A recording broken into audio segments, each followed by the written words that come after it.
them. Smallness is still on their mind. Smallness is a good time. My neighbor has some little children. And when they sing and they dance, really admire them. Yes, they're singing. Ching, ching, ching. In a bar. See for mama. With 10 fat chickens. And I she for one. And she won't give me one. You see that girl named Dorothy. She fat like a butter. And she maggle like a chow. Oh, smallness is still on my mind. Smallness is a good time. Never had some little children. I'm gonna sing and dance, that's really admire them. What they're singing? On your carpet, you must be like the roses. All you need, bright and shining. You must be, and show me the one. Love the best. When I marry, I give you the ring. First the girls, second the boys. Sunday, Monday, afternoon. We will spend our honeymoon. Oh, smallness is still on my mind. Smallness is a good time. Neighbor, some little children. I'm gonna sing and dance, let's really admire them. Join the singing. Old man house on fire. The old man ran away. He ran for the police to get the water. The only fire down there. Escalated, shoot, shoot, shoot. Escalated, shoot, shoot, shoot. And I wipes the lady face. The lady wipes the lady face. And she fell down, and she fell down, and she fell in the ocean too. Oh, smallness is still on my mind. Smallness is a good time. Neighbor, some little children. Now when they sing and they dance, let's really admire them. Dorothy, she fat like a butter, and she maggle like a chow. Oh, smallness is still on my mind. Smallness is a good time.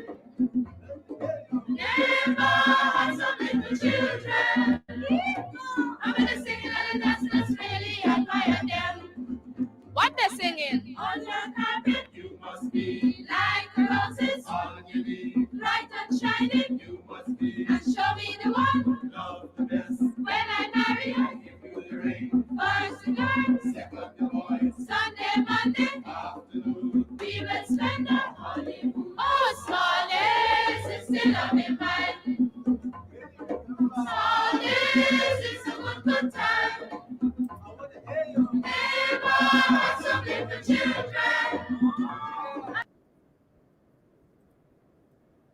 All right, hey, guess what? It's 5 minutes after 8 o'clock. That's right. I paused there for a moment, right?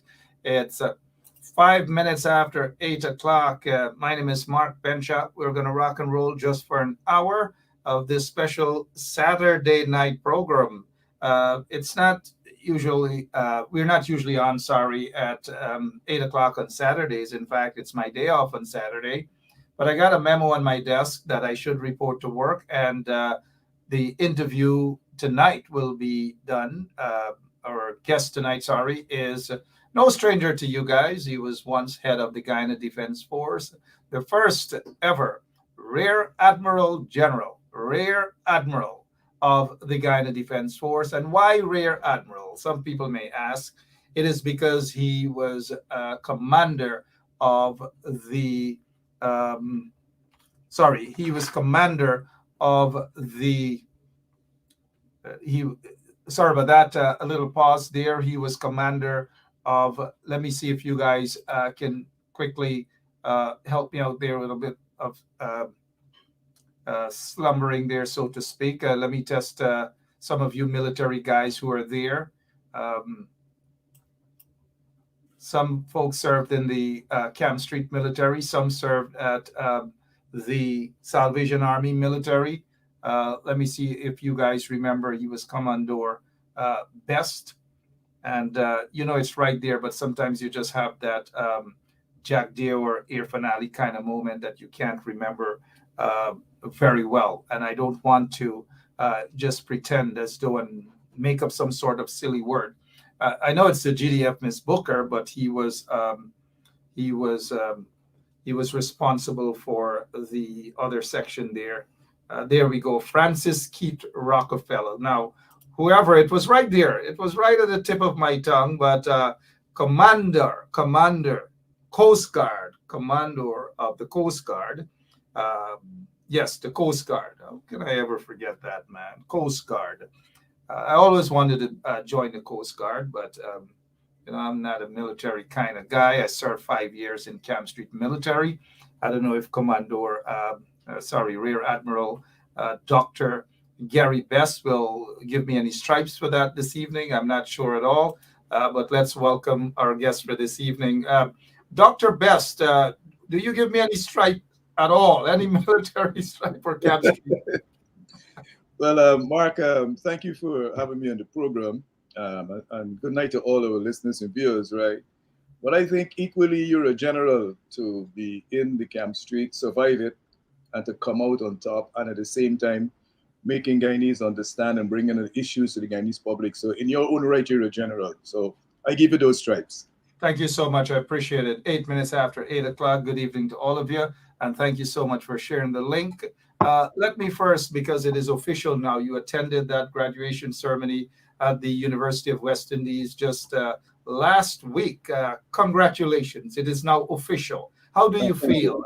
You were there on that stage, Mhm. a little boy from Georgetown, South Georgetown, I believe. And here it is Mhm. that you went on to excel in the military. You're a lawyer, you're a doctor, you're head of the Guyana Defense Force. You are an executive member of the People's National Congress. So many hats. But when you were on stage, just about to receive your Mhm. official degree, uh, PhD, what sort of reflection you had at that point in time? Let us know, please. Well, it was a surreal moment in many instances and a bittersweet moment because sometimes in these pursuits, right, there are pluses and minuses. Sometimes you lose things along the way because of the sacrifices you made. So at the end of the day, I had to cherish the moment, but it was surreal. I teared up on that stage because I knew what it meant. In many ways, I did this not only for myself. I did this also to inspire the officers in the Guyana Defense Force to move to greater heights, inspire my family members that everything and anything is possible, and to let people know that you keep pushing the envelope and age is just a number. So I didn't just do it for myself. I thought I wanted to leave something on this earth, leave something in Guyana that people can look forward to and look back at and be inspired by it. So it was a surreal moment for me. I teared up and it was a happy moment at the end, but it was also a bittersweet moment because there were some losses along the way. Bittersweet moments indeed. And let me just congratulate the doctor, officially a PhD. We know exactly where that came from. We know the university that you attended, and so forth and so on. What you based your thesis on? Well, my PhD is in international relations, but my thesis, my research, is in climate change financing for small developing states. So I looked at the phenomenon that prevents small states from accessing international climate change adaptation financing. So I looked at the ontological, epistemological, and methodological challenges to small states accessing climate change adaptation financing. That's my thesis area under the rubric of international relations theory. Any difficult moment throughout this journey toward your PhD? Oh, there were many difficult moments. I lost three supervisors during this, not not by death, by other appointments. So I lost that, and then I also had a year off. I was involved in a fatal accident. Many people recall. I had to take time out from that. That was a very very difficult moment for me and my family, and for the family, of course, of the deceased. I couldn't continue my studies. I paused, and then I took a year off, and I was able to find the strength to return to those studies. So that was a special moment. I still live with it. I think I've grown from it and matured from it, but it will always be with me. And I cherish the fact that I was able to complete that thesis. So that was a very, very important moment for me. All right, Dr. Best, again, it's official. You're a PhD, you're a doctor, you're a lawyer, former chief of staff of the Guyana Defense Force, all these things. And here it is. Thank you, operator.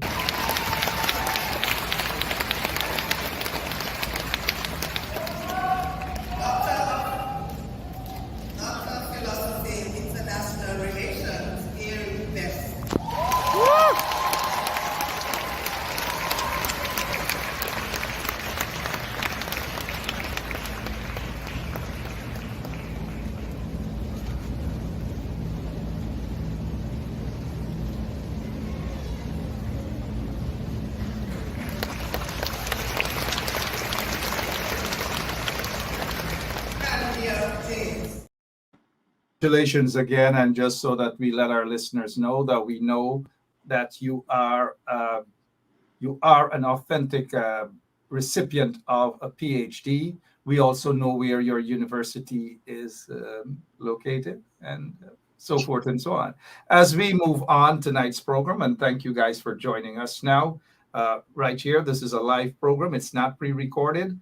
Neither is it a rebroadcast at this time, which is the 4th day of November, and it's 13 minutes after 8 o'clock. We thank you guys for sharing the link.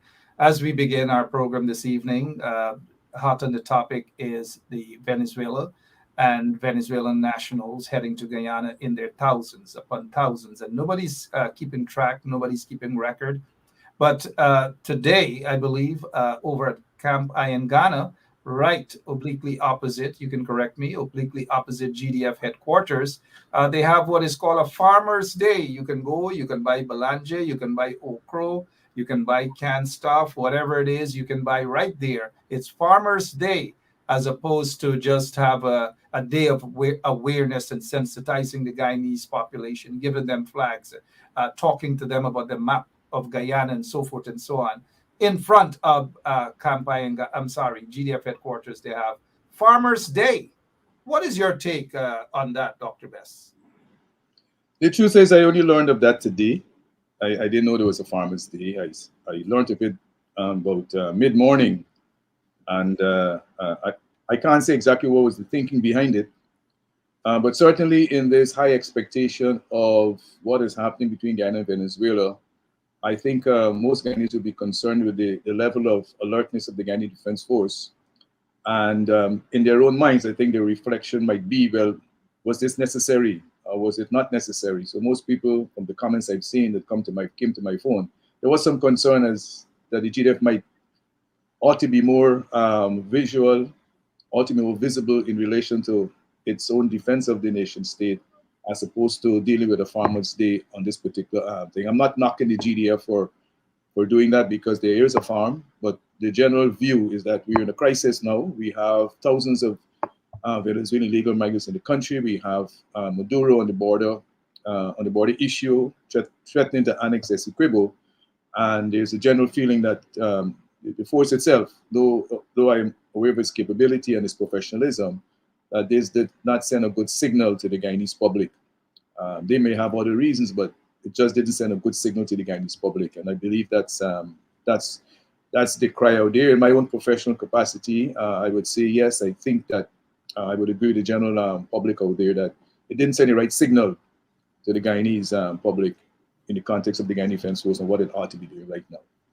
It certainly doesn't. I've been looking at the comments by so many folks on social media. They're totally against it, a Farmer's Day right at Camp Ghana, instead of it being a day of awareness and sensitizing the Guyanese populace and giving especially the young people some flags and some Guyana maps and so forth, and showing them where Essequibo is and that Essequibo belongs to Guyana.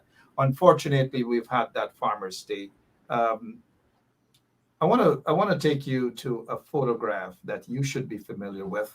And I want you to talk to us about this, because I'm sure you, at some point in time, you visited this area here. Does it look familiar to you, sir? Interesting.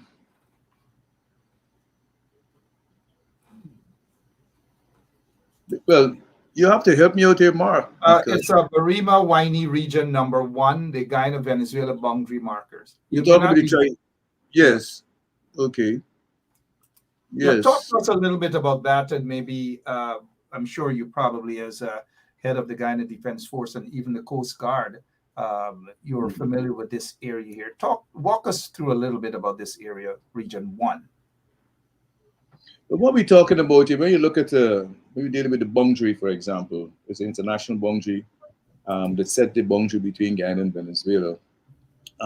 It is an area where the soldiers would visit. And when they visit that area, it's sort of reaffirming the high level of sovereignty and territorial integrity that we sworn to defend. Many instances, when you get to those areas, right, it's a surreal moment for the soldiers when they get to this moment. But what it does, we're reinforcing our commitment to the boundary between Guyana and Venezuela, or to the boundary between Guyana and Brazil, for example, there's a tri-junction point. And there's also the boundaries between Guyana and Suriname. So for the GDF, and for our troops that go out and cut the jungle around these boundaries and make it clear so we can see the boundaries. That's a very, very professional, surreal moment, and it's a reinforcement of the integrity of the border, it's a reinforcement of the sovereignty that is implanted within our minds and our hearts. And hopefully that when we do this and we make it available to the Guyanese public, that we can inspire them that the Guyanese Defense Force, as its premier fighting unit, is there to defend the territorial integrity of Guyana. And Let me there's thank you so much, Dr. Best. Let me go back to this Farmers Day happening now. Farmers Day market outside Base Camp Ayangana ground. You hardly see this. You don't see these sort of silliness, and I call it silliness, not to knock at those who are out there to make a living because of the opportunity. I'm not knocking them. The timing of this is totally wrong, in my opinion. But do you think this is a reflection that the regime and the head of the army, they're not taking these threats from Venezuela seriously? Well, let me put it this way, Mark. I have every confidence that the Guyana Defense Force is taking the threat seriously. That's what we train for. And we're dealing with an institution of officers and soldiers who've trained to defend Guyana. So I think I can speak with some amount of certainty that the Guyana Defense Force is taking the threat seriously. In relation to the government of Guyana, well, I'm seeing a lot of mixed signals, and sometimes the politics of the government becomes intertwined with the Guyana Defense Force, and oftentimes you may see some steps or some missteps. So I can speak based on my own knowledge and history of the professionalism of the Guyana Defense Force that it is taking it seriously. It is doing its work that it has to do. I have an idea of the work that they're doing. I know what they'll be doing now. They'll be upgrading the threat assessment constantly to determine what the threats are, how best we can defend Guyana based on its resources. But I would say that the politics of the day or the politics of the government can create an impression as if the Guyana Defense Force is not ready and not taking it seriously. And I think that's what is happening. There's an overflow and overshadowing of the role of the Guyana Defense Force in this particular context by the government. And that probably putting a stain on the Guyana Defense Force at this moment. You know, you did say that you have all, um, you know, respect, of course, and the fact that the Guyana Defense Force is handling that's coming from Venezuela seriously. But John and Jane public out there might think otherwise. They might say they're not seeing anything at all. All they're seeing is the current chief of staff of the Guyana Defense Force is just almost constantly cozying up in a political sense Mm. with the head of the regime. And this is unusual because we have hardly seen this sort of cozy relationship in the past to separate the army from the politics of the day. We are not seeing this. Is this at all any concern to you, being a former head of the Guyana Defense Force, sir? Well, not particularly, but I would say that I think I can think what's going through the head of the chief of staff is that I'm a professional officer. I have a duty to the constitution, the people of this country, and yet I'm being dragged along on these outings that are merely political. So I can understand what's going into his head, but I can't speak as to what he should do specifically in those circumstances. I mean, I was head of the Guyana Defense Force, and when confronted with certain issues, I took certain positions I thought was in the interest of Guyana and putting Guyana first. But I can understand the challenge he will be facing, because indeed, it appears as though there's an increased politicization of the Guyana Defense Force, which is not healthy for the force. It appears that way, but I don't believe that the officers themselves are becoming politicized. I think it's what the government is doing that is creating that impression, and that impression is being created for obvious reasons. The government is deliberately creating that impression. So I have to rely on the training of the officers, the professionalism of the officers, that notwithstanding that sort of difficult matrix they find themselves in, that they know that it's duty to country, duty to people, duty to constitution. I have And to if I heard rely you on correctly, Dr. Bess, is that you said that you may have an idea what's going through the current chief of staff's head as he's being paraded around with these politicians doing political work. Can you just briefly, if you wish to share, what do you think is going through his mind as he's being paraded around politically?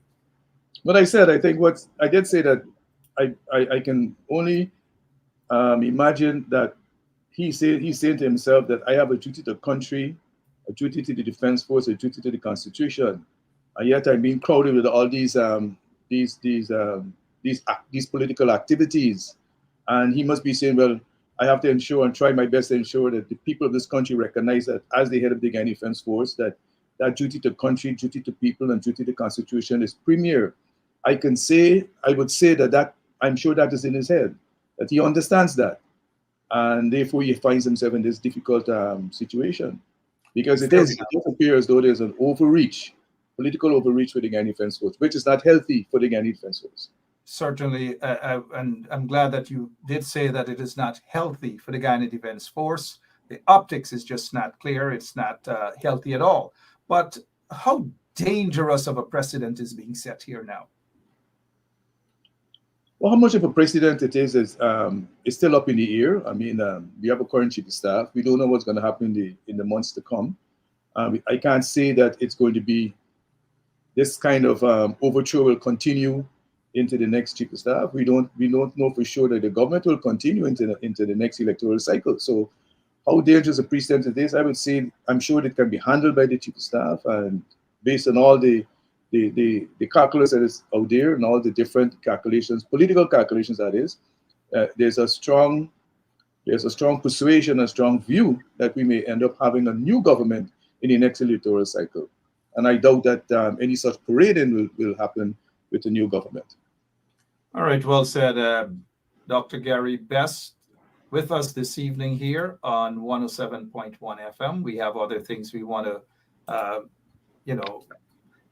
bring up here as we look at our time, 25 minutes after 8 o'clock. And I just want to ask you this one more thing about the current chief of staff. Again, I've seen folks commenting about it. He left the Guyana Defense Force on 2 occasions. He resigned during the previous administration. And then when this administration got into power, he returned. Well, how does that explain that, please? Because it probably never happened before. What's happening there in the Guyana Defense Force? Is it being politicized? Well, there are a lot of things that are out there. I'm not aware of him resigning twice from the Guyana Defense Force. That's the first thing I would say. I'm not aware of him. I know this officer. He worked with me. He worked with many previous chief of staff, so we all know each other very well. I'm not aware of him resigning before from the GDF and resigning twice. I'm not aware of that. What I can tell you that I'm aware of, oftentimes over the career of many officers, and officers may tender resignation, and that resignation is withdrawn. Things like that happen, but I'm not aware of him being out of the Guyana Defense Force and coming back into the Guyana Defense Force. And more recently, he was not out of the Guyana Defense Force when he became chief of staff. He was in the Guyana Defense Force. All the officers would know that he was still in the Guyana Defense Force when he became the chief of staff. He wasn't out. He resigned, and then he was reinstated by this current government. But no, Mark, I'm not aware that he was resigned and reinstated. I'm not aware of that at all. Maybe his bosses can answer that, because the public would like to know whether there was some sort of manipulation of that process. Moving on now, Bara Jagdev seems to be a bit I want you to listen to this here, Dr. Best, because Bara Jagdev is trying to wiggle his way out of this. I don't know, he's not going to be successful at this at all, with him trying to give a piece of Guyana to Venezuela in what he described as a working economic relationship. Let's go. You could probably, on the maritime area, give Venezuela a channel out to the sea. So you make a slight concession in the maritime area. You know, Dr. Bessie's trying to run away from that. He's trying to say that, he's talking from all sides of his mouth, so to speak. Is there any way out for Jagdev on this? Or should he just come publicly and say, well, look, at that time, he thought it was a good idea. In retrospect, it was absolutely bad. And I'd like to apologize to all of Guyana for that error. Well, I think the second option is what should happen, because he should apologize for the error. Because I'm not sure who's the we he's talking about.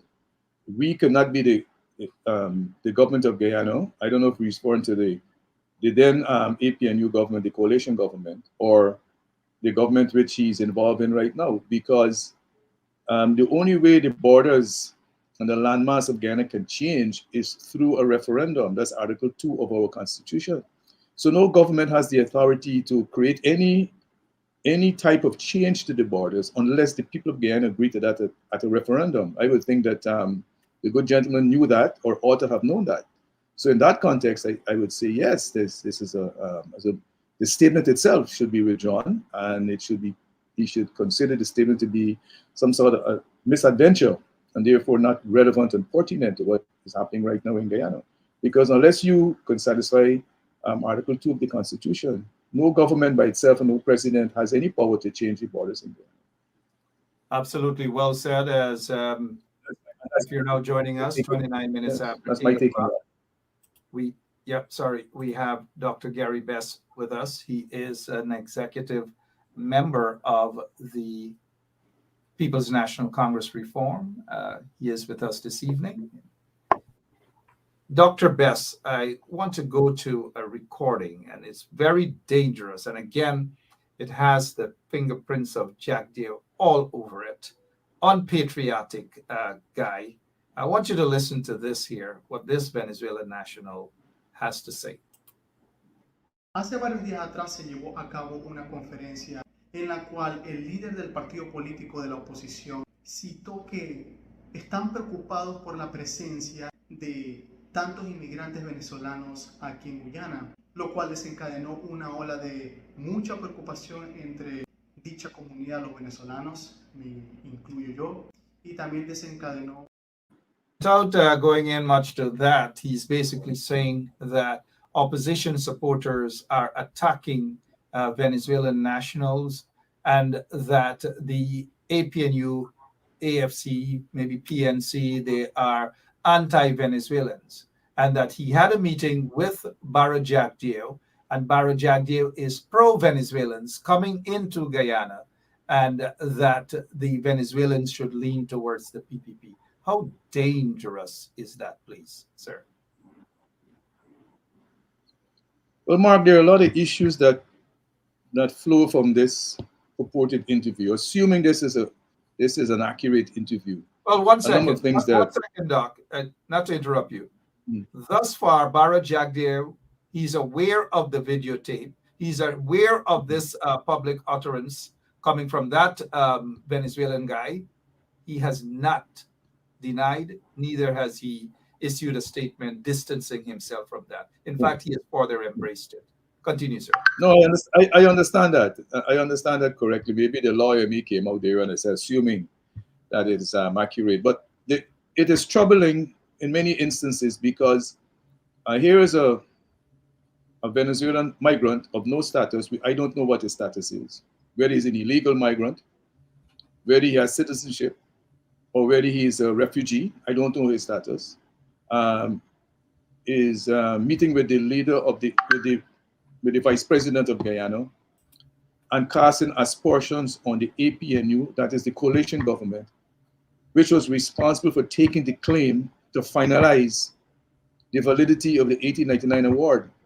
It is the work of the coalition that is going to put finality on the 1899 arbitration award and secure the borders of Guyana. So that's one that you can unpack. Secondly, the hand that is feeding him, he's now biting that hand. This is Guyana.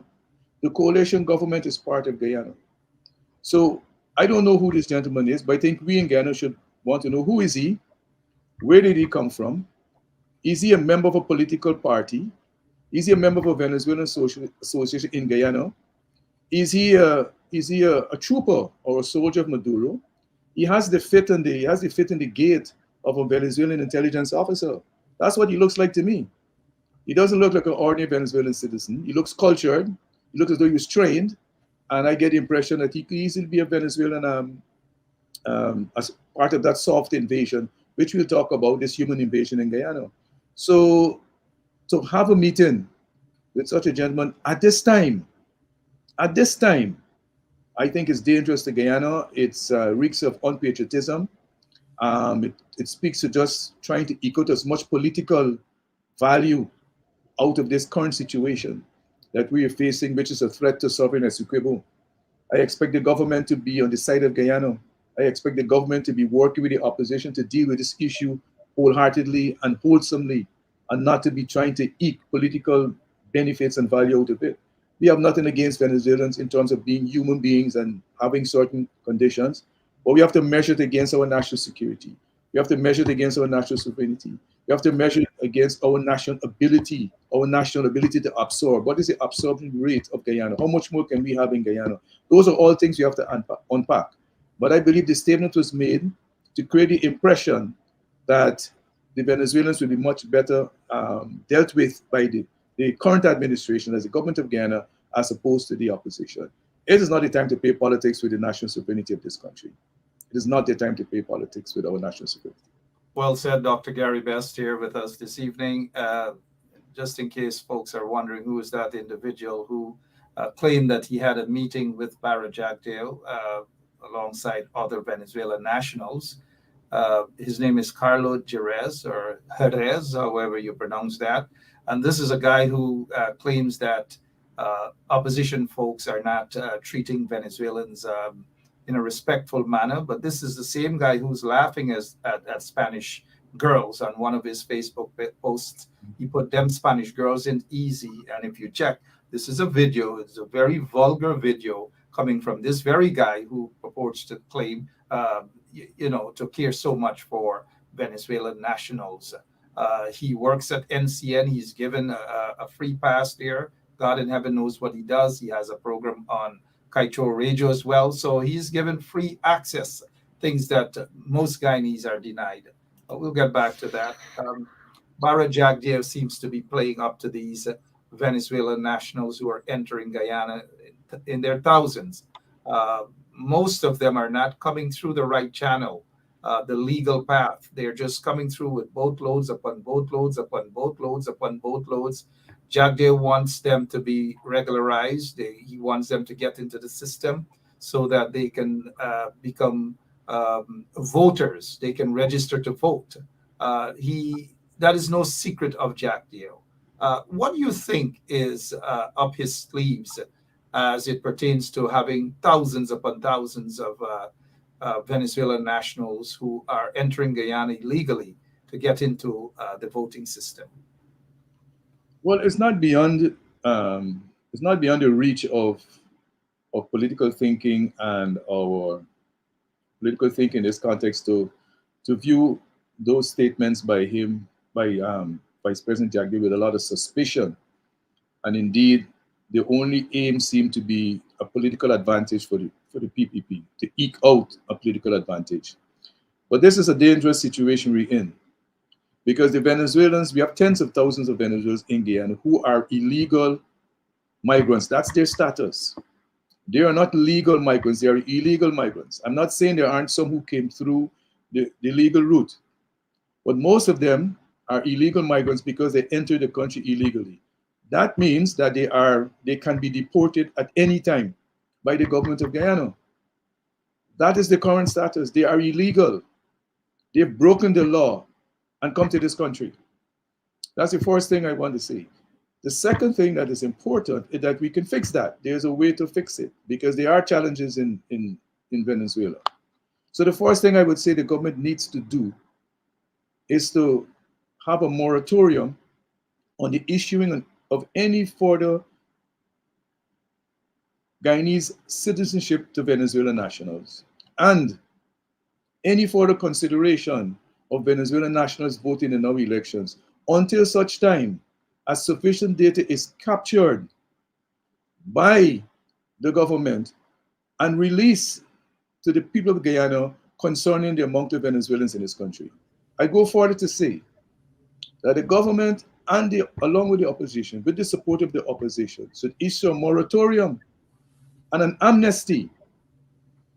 The purpose of the amnesty is to declare or to say we have an amnesty for 18 months or 1 year, and during this period, every Venezuelan that entered this country should go to various centers across Guyana and register. That's the purpose of the amnesty, and register their presence in Guyana. And during that registration process, along with the United Nations High Commission for Refugee Office in Guyana, the opposition and government, they can determine, one, whether the person has legitimate ties to Guyana to become a citizen. Two, if they meet the status of a refugee, and that they will issue a refugee certificate, and they have that certificate. And three, whether they can be considered economic migrants. But none of that should be done unless and until the government and the opposition agree as to the number of persons we can absorb in this nation. We have tens of thousands of Venezuelans. So we have to agree first how many more persons can come to Guyana. If it is that we have 40,000 Venezuelans or 30,000 Venezuelans, and the number we can absorb into this country is only 10,000, then we have 30,000 persons who will have to leave Guyana. And I think that is the critical point of why the government is not providing any data. So we have to, first of all, like I said, have a moratorium and stop issuing citizenship certificates. We make it clear that there'll be no voting in the next elections. We have an amnesty, and then call on every Venezuelan in this country to report, and thereafter, at that process, along with UNHCR, that office is in Guyana. Because let me say this, Mark, you can apply for refugee status in your own country, but you have to go to the UNHCR office and do that. These Venezuelans did not do that because the government never said to us that they came here as refugees. They applied for the status in Venezuela and came. But let's assume that they couldn't do that because they fear persecution in Venezuela. Then once they arrive here, the Guyana government can do that. As a refugee, you have certain rights. You certainly do not have a right to vote in a country as a refugee. The second thing is that when the situation that created the refugee status change, Guyana can repatriate them to Venezuela, for example. If there's no longer that threat, they can return to Venezuela. And or Guyana can send them on to a third country because they're refugees. So we have to be very careful with this. The second aspect is economic migrants. If a Guyanese leave Guyana and go to the United States legally, that person's an economic migrant. That person's going to the United States to better his or her life. But you've entered the country legally. These Venezuelans have entered Guyana illegally. So the government, again, with the support of the opposition, along with the International Office of Migration, should sit and determine whether or not these persons reach the standard to be economic migrants and how many of them can remain in Guyana. This is a numbers game because this is a human invasion of Guyana. Our health facilities in Guyana, those facilities are geared for a population of 800,000 persons. You cannot add tens of thousands persons to that health facility. At the moment, the health facility is underserving Guyana. So we have that crisis. Secondly, we don't know what diseases are coming into this country. If they're not sent to centers, processed and recorded, and then to some extent monitored, we won't know what is coming in this country. We have diseases. I understand there are many additional houses of pleasure that are going up in villages. Houses of pleasure. That interferes with the social fabric of Guyana. I also understand that different types of crimes are being committed. So we have the social fabric, the socio-political aspect, the socio-economic aspect, and the social morality aspect that is being affected by these large thousands of Venezuelans in Guyana. So we need to have an immediate moratorium. The government, along with the opposition, should announce an amnesty. And during that amnesty, all the Venezuelans should come and register. And when they register, we determine whether or not they have legitimate paperwork to be a Guyanese citizen, or they have refugee status, and they get a certificate from the UNHCR office in Guyana, and they get the rights that accrue to a refugee. And those who could become economic migrants, then they will have those rights. And none of those rights will allow them to vote in any elections. We cannot just simply bring people into Guyana and convert them into Guyanese citizens like that. We can have tremendous problem. And let me also mention that it is not lost in the Guyanese public that we already have a bloated voters list that is the source of significant contention in the last election and will be source of contention in future elections. And we're not going to add persons to that list under dubious circumstances. So the government has to be careful of manufacturing crises in this country. We're going to have significant problems going forward. It is an opportunity for the government to come clean and to ensure that the status of these Venezuelan nationals is clear, jointly with the opposition, not by itself, and using the international offices that are geared for that purpose. In the context of refugees, is UNHCR. In the context of economic migrants, it will be IOM. And both of those international organizations have offices in Guyana. And those offices should be called upon and should be used. And if the government fails to deal with that, the opposition has every right to engage the offices, engage those offices, and ask them to intervene and help us with this situation we have right now. We cannot have this situation to continue where we have Venezuelans arriving. These are illegal migrants. And in many parts of the world, if you arrive in a country like that, they deport you. So that is where we are, where that is concerned. And I trust that there is that clear understanding and the opportunity to work together with the opposition to ensure that we classify these Venezuelan nationals into the various categories. And if it's only 10,000 we can absorb, and there are 20,000, then we have 10,000 Venezuelans who have to return to Venezuela. The interest of Guyana's national security must be put first, must be ahead of the interest of any political outcome. And what we're seeing is the opposite. The interest of a political outcome seem to be more important than the interest of national security, the interest of Guyanese all across this country. Well said. 44 minutes after 8 o'clock. GCOM, many folks are of the view, and I can't disagree with them, that GCOM, which is the Guyana Elections Commission, that agency is in a mess, a total mess. How messy will it be with the input of thousands upon thousands of Venezuelan nationals into the system, knowing that there are thousands of persons who are already there and who are questionable, who should be removed. Some of them are out of the country for 30, 40, 50 years. Some of them are deceased, they're dead, they're gone, but yet they're still there on the list. And this current regime, they want to add maybe 20 or 25, could be more, 1,000 Venezuelan nationals who just barged into the country like that. How much of a negative impact that will have on the Guyana Elections Commission? We're looking at an elections disaster and an electoral disaster. That's what we're looking at. And we're looking at, in Guyana's elections, we're looking at the possibility also of electoral violence. And we ought to be doing something that is completely different. We ought to sanitize the list. We've argued from the opposition that to have biometrics at the place of poll, which is an opportunity to sanitize the list, even though the list is bloated. Admitting, of course, that our first preference is to have a list that is clean. But in addition to that, we can have biometrics at the place of poll, where you tidy up the list. But again, if the biometrics are not in the system, you don't have those biometrics, then you cannot have biometrics at the place of poll. So that's one. Two, if the list is bloated as it is, and then increased with persons who do not have the necessary requisites to be in those lists, we're going to have significant challenges during claiming objections, because every Guyanese will know his or her neighbor and know if the persons are Guyanese or not. So we're going to have people going to those polling stations, going to those polling areas and objecting. So you're going to have thousands of objections, because the man next door will know if this guy is really a Guyanese, even though he's a Venezuelan. He will know you only arrived yesterday. He will know that his father is not a Guyanese. He will know his mother is not a Guyanese. And he will tell his political party operative, and they will go and object. We'll have thousands of objections that will be coming in this country. Thousands of objections at those various polling districts. And so we're looking at the possibility of electoral confusion, electoral malpractice, and God forbid, electoral violence. And that is not what we need in Guyana.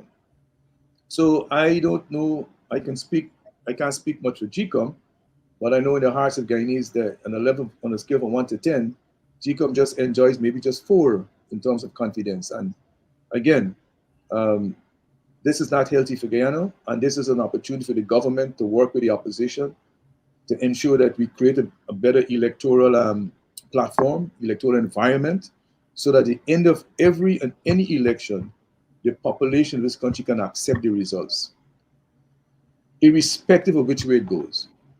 And this here is adding more confusion. When a senior government official can say, in this atmosphere, that Venezuelans should be voting in our national elections, maybe don't know who are the Venezuelans in this country. I mean, it tells you and it signals to us that there is no seriousness on the part of the government in dealing with this issue. And all the government is concerned is to eke out political gain from every catastrophe that appears in Guyana. In every catastrophe, they seek to eke out political gain. So I don't see a healthy situation for GCOM with this possibility, hopefully not, of adding thousands of Venezuelans who are supposedly Guyanese citizens to that list. And that's why you say we should have a moratorium. Nobody should be added to the list of Venezuelans, and we should have an amnesty, and during that period, we sort out properly who is of Guyanese extraction, who is a refugee, who is an economic migrant. And therefore, we'll know for sure that these persons, if they are to be added, are bona fide Guyanese citizens. Other than that, we're going to have supreme confusion. It's like, having electoral malpractice on steroids if we go down this route. A couple of weeks back, Irfan Ali announced, and he said that within weeks, thousands upon 10, maybe 10, 15, 20,000 of passports will be ready. We see and we're hearing about birth certificates being handed out in their thousands, and anybody can just go to a JP and say, look, my mom or my dad is a Guyanese or was a Guyanese. I'd like to register here in Guyana. They're doing that in their thousands. Do you pick up any red flag in Irfan Ali announcing that thousands upon thousands of passports, Guyanese passports, will be ready, new applicants, and also thousands upon thousands of birth certificates will be ready? Are you, as a military guy, a senior military officer, picking up any red flags about these statements coming from Irfan Ali and also Barajak Dio? Well, I think it's a ruse because, in my belief, I think that this shortage of passports was manufactured because Guyana will recall that under the coalition government, the issue of passports was decentralized, and it was a very efficient system on the passport system. So when I heard of a shortage of passports, I was amazed because we left a very efficient system. So I think that's a crisis that's manufactured. And now that that crisis has been manufactured, it gives an opportunity for passports to be given out to persons, to selected persons. And therefore, one has to view that with some amount of suspicion that these passports are now available, and to whom will these passports be given? Yes, I hear rumors of birth certificates. I understand the legislation that has been changed. I think the intention of the Constitution was to make the citizenship process a very vigorous process. And we should not have been reducing the vigorousness in the process. And I think that's what that legislation did. So yes, it creates suspicions that the government can use this now lax system for citizenship for their own political purposes. But again, I'm saying it is going to create more confusion, lead to accusations of electoral malpractice, and destabilize the internal stability of Guyana if that happens, because people are going to object. People will know that this man who a Venezuelan father could never have been John Smith. His name is not John Smith.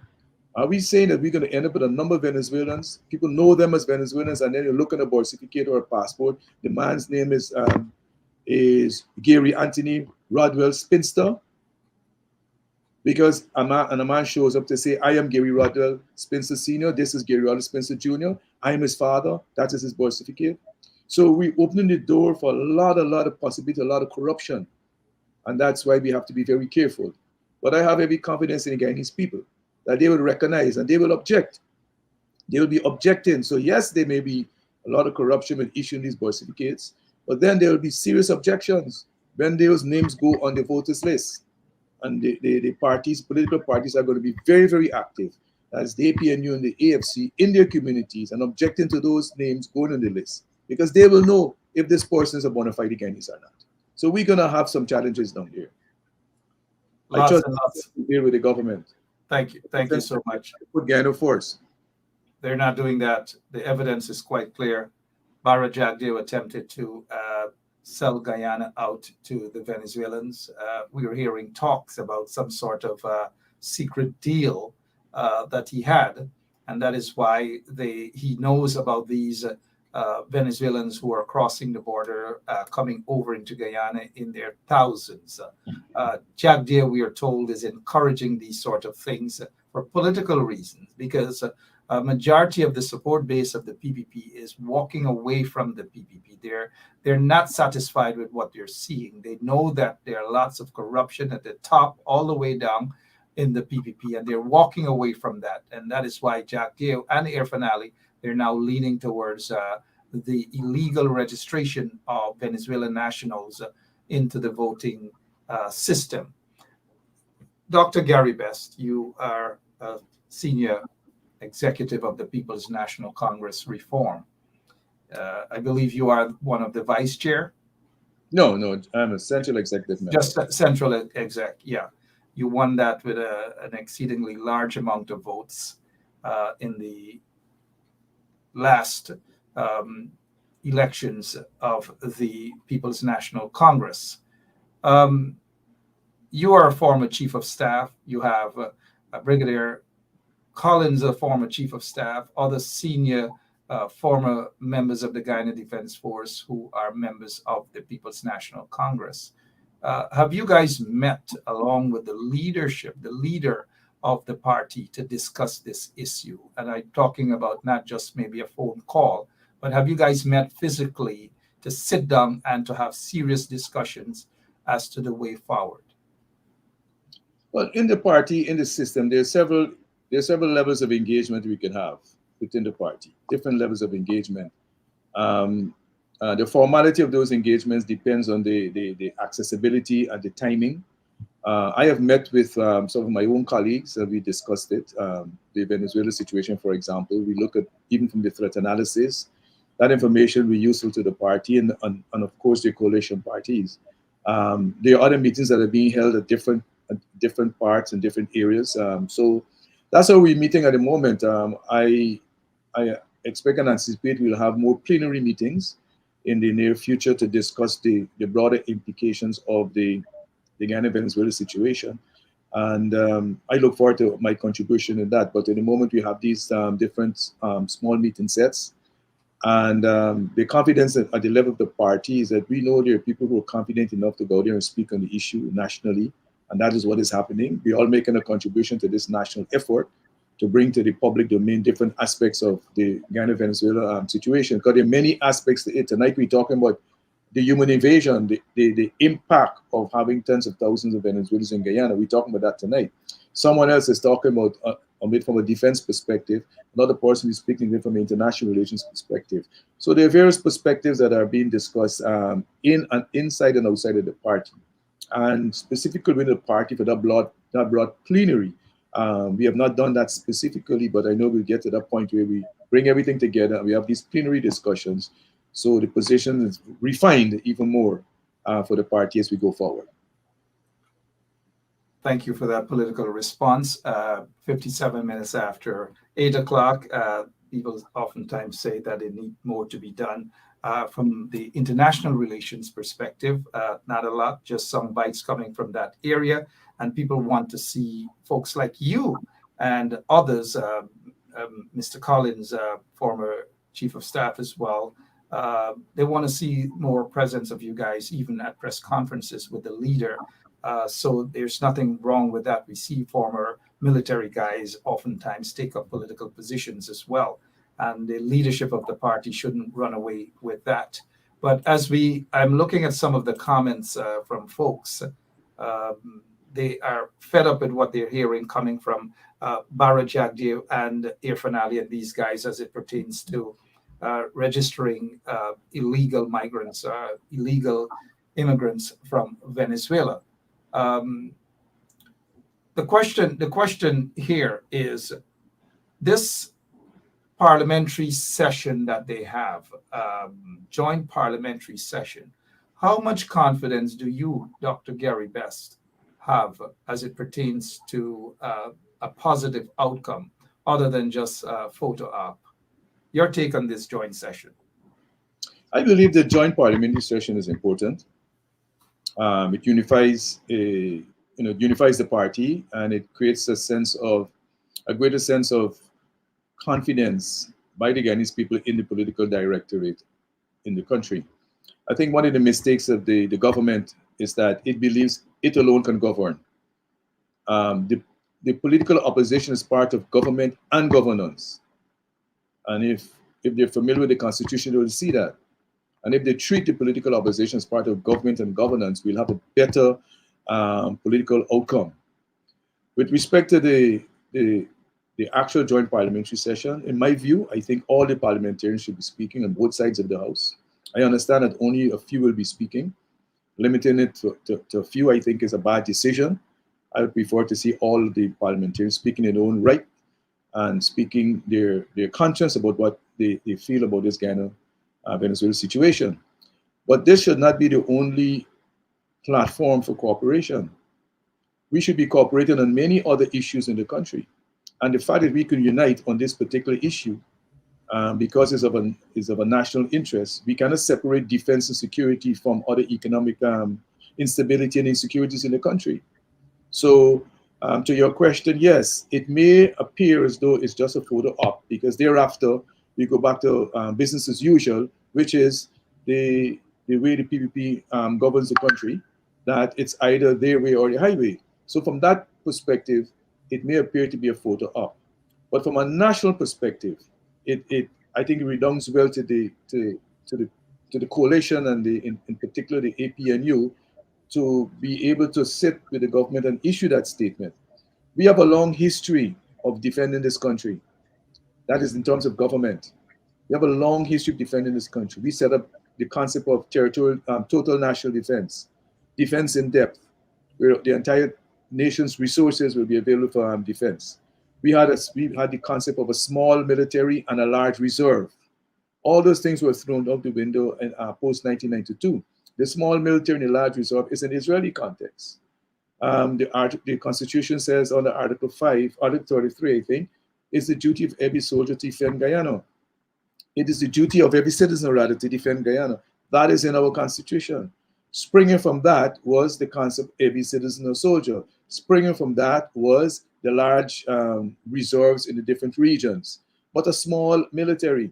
So we can call to action persons in different parts of the country to defend the country. You raised the issue with the junction point with Mabaruma. Yes, many years ago, that was looked at. The reserves had a responsibility for that. And these reserves are not regular persons. These are persons who have regular jobs, who are part of the reserve. They only train on weekends. And if and when they're needed, then they come out.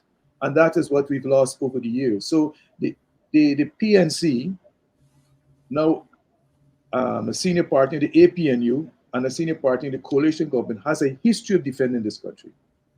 Right? A history of defending this country. And let me say this also.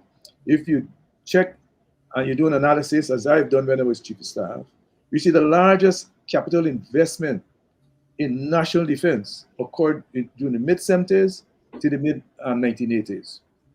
The largest capital investment in national defense. And here we are with offshore assets worth billions of dollars, and we don't have any defense assets to secure them. There's a difference in the political understanding and governance of this country, and it appears that the current government is not big on spending on defense assets, not offensive assets, defense assets. We have offshore multi-billions of dollars and not one medium-sized offshore patrol vessel to take care of those assets. And usually in the ratio to have one vessel at sea all the time, you need three vessels in order to have one at sea all the time. One in dock, one alongside, or one offshore. It's costly, but we have the money to do it. As particular commentators talk about ring fencing, we have not created a defense around the assets we have offshore. Defense assets also include a vigorous foreign affairs program, a vigorous diplomatic program. That is also defense. There are different types of defense assets. It doesn't have to be a fighter jet. We don't want to have fighter jets.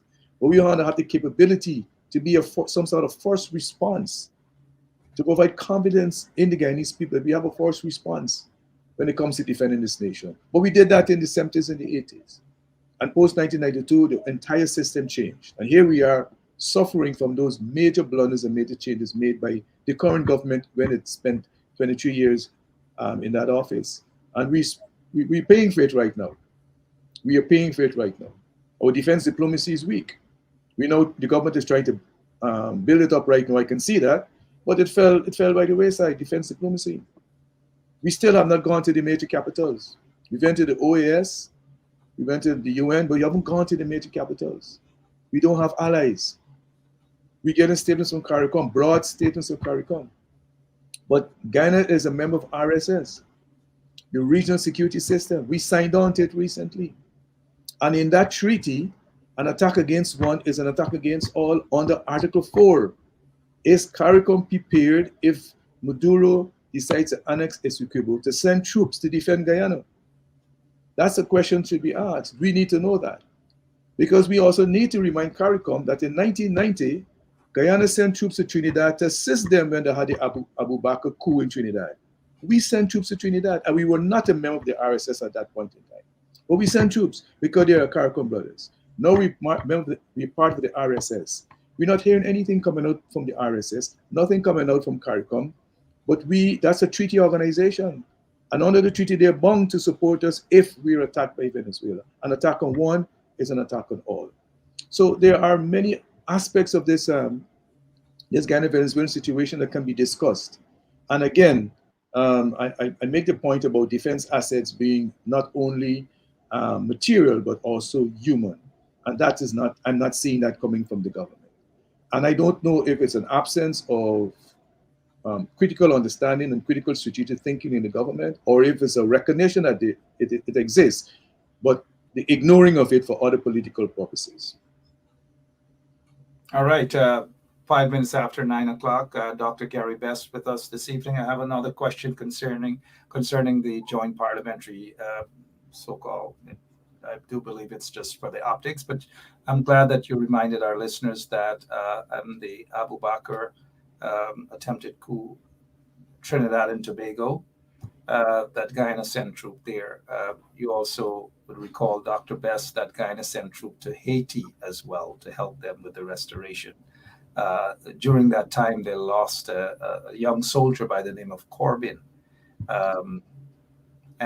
So those are examples, of course, where Guyana cooperated as a CARICOM, a member of CARICOM. We're seeing these shallow statements coming from CARICOM. We saw a very shallow and opportunistic statement coming from no other than the Prime Minister of Barbados, who just basically, didn't do us much justice being a member of CARICOM. But let's head back to this joint parliamentary session.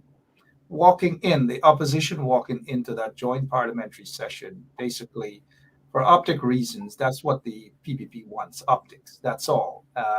You are correct. There's so many other things happening and affecting Guyanese that this current regime, they have turned a blind eye, or they have participated. They have basically condone those other actions, brutality against people, persecution. We have lots of people who are being persecuted, their matters lingering in the courts, Roxanne Myers, Keith Lowenfield, Mr. Mingo, and scores of others, but nothing is being done. Uh, should the opposition attempt to extract something out of this joint parliamentary session, because all the PPP wants is something, and they're getting that from the opposition, which is photographs, shake hands, and to say, hey, we're all together in this. And right after that, they're back to treating opposition members and those who don't support the PPP regime as though they are third-class citizens in their own country. Should the opposition try to get something out of this? Yeah, I agree. The opposition should try to get and extract out of this joint arrangement and agreement to jointly cooperate on the defense of Guyana. Yes, the opposition should extract as much as it can out of it. And I think the easier extraction, in my mind, is to deal with something that connects to the defense, the territorial defense and national security of Guyana. And I would go to the fact that we need to know exactly how many Venezuelan illegal migrants are in this country. We also need to have an amnesty, an agreed amnesty, so that within that period, the Venezuelans will report to certain different centers, and then we know how much they are, and we determine their true status, whether they can be Guyanese citizens, refugees, or economic migrants. Those are the three categories. We also need a commitment and an agreement between the opposition and the government as to how many additional persons Guyana can absorb, given its limited health and other social services. I think that is something the opposition can seek to extract from the government, because it's connected to the idea of territorial defense and national security. It is unfortunate that we have to get to the stage where you have to try to eke out something, because, like I said, the opposition is part of government and governance. But the idea really in democracy is that we have a national threshold, so to speak, of political opportunities. There should be a national threshold, not an unlimited threshold. So essentially, opposition is saying, listen, we got to hold the government accountable because they campaign in a particular manner, but we also we the alternative government. We show alternatively how we can better manage this country, and that's what oppositions do. So the opposition has an opportunity and ought to press for those issues that are connected to the defense issue and stretch it a bit further to deal with other issues. I have to agree with you that it appears as though just a photo opportunity that's being required, and that is not in the best interest of Guyana at this point in time. But we should not shirk from that responsibility. And let me say this, even if the opposition were to not be in parliament, and I'm not saying that the opposition is doing that, I'm not speaking for the opposition, it doesn't take away from the decades of support that the PNC has given to this country when it comes to defense. We set up the structure. We kept the Venezuelans at bay through various defense diplomacy activities, and both hard and soft. We kept the defense up. We capitalized the Guyanese Defense Force. And in fact, if you check the record, we were accused by the IMF and the World Bank of spending too much of our GDP on defense. But no one said that that spending of GDP on our defense is what kept the Venezuelans away. Secondly, we had some of the best diplomats moving around the capitals of the world speaking on this issue. That's defense diplomacy. So it is costly, but now it's costing us money, because the ICJ is very expensive, right? Filing for the second filing we did with ICJ, that's very expensive. The pressures Venezuela putting on us makes it very expensive to do business in Guyana, all these threats. So it's penny wise, pound foolish. So the government need to cooperate with the opposition. All the opposition is saying to the government that we have a better alternative. We'll say to the people, we are a better alternative to govern this country, and we will demonstrate it by various means. If the government is uncomfortable with that and hiding from that and keeping the opposition out, then the nation will judge the government when we come to the next electoral cycle. Because they have a responsibility to defend this nation, defend our territorial integrity, defend our national or national security, and they're failing in that regard. I think That's exactly. the government will pay at the next electoral cycle. I don't think Thank they'll you. be given by this country. Thank you so much, Dr. Gary Best. And this reminds me, though, uh, when I was a little boy, very, very long time ago, and the first time this was maybe sometime in the late 80s, 90s, sorry, 70s or early 80s, when as a little boy we heard that Venezuela was coming and invade Guyana. And we were all proud. We were little boys. We had our little bats in our hands and slinging shots. We were ready, very patriotic. And then we heard this from the trade winds. Um, this.